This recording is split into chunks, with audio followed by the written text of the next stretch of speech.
ये उनका भीतर का डर बता रहा है कि वो कितने कमजोर हैं और कितने निर्दयी हैं। अगर हमको मस्जिदें तोड़कर मंदिर बनाना होता तो इतने मंदिर के जितने पुजारी हैं वो ही अभी तक खत्म कर देते मस्जिदें।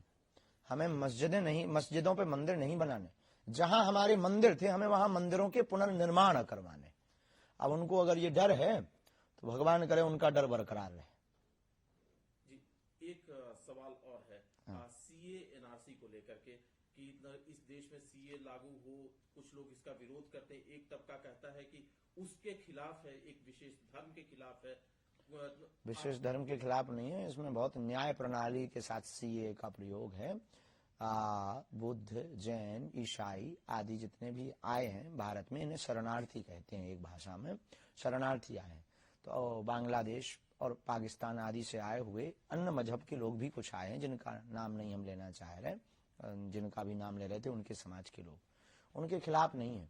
पर उनके लिए एक बहुत सुंदर तर्क है कि तुम अपना देश छोड़ के क्यों आए, क्या आवश्यकता थी? भाई हमारे घर में भोजन भाजन की बढ़िया व्यवस्था होगी तो हम पड़ोसी के घर क्यों डेरा डालेंगे?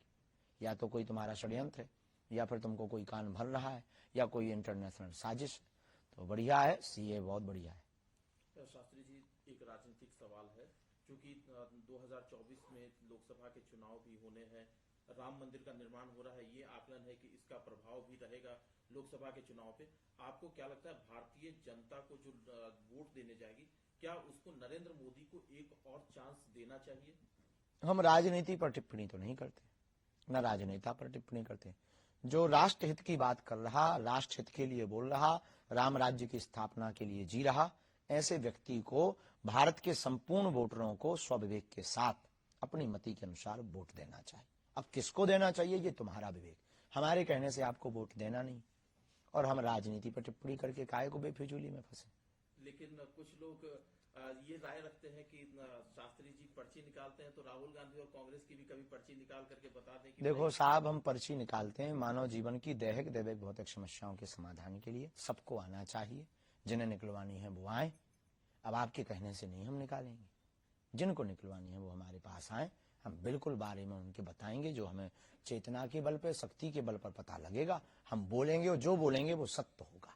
ये हनुमान जी की कृपा।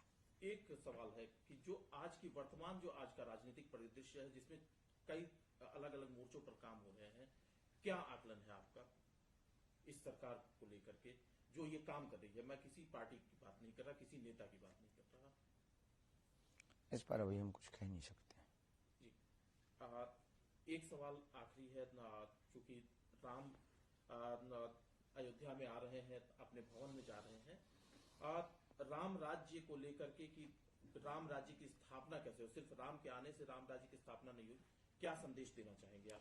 राम राज्य की स्थापना होगी, अमीर और गरीब को छांटा जाए और गरीबों का भला किया जाए और जातिवाद को खत्म किया जाए। जातिवाद की रोटी सेंकने वालों के मुंह पर जोरदार तमाचा लगवाया जाए कानून के द्वारा।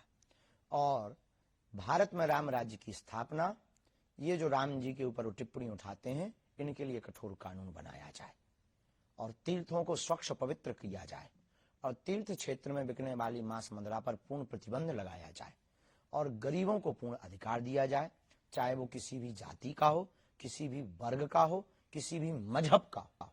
तो भारत हिंदू राष्ट्र बनेगा और राम राज्य हो।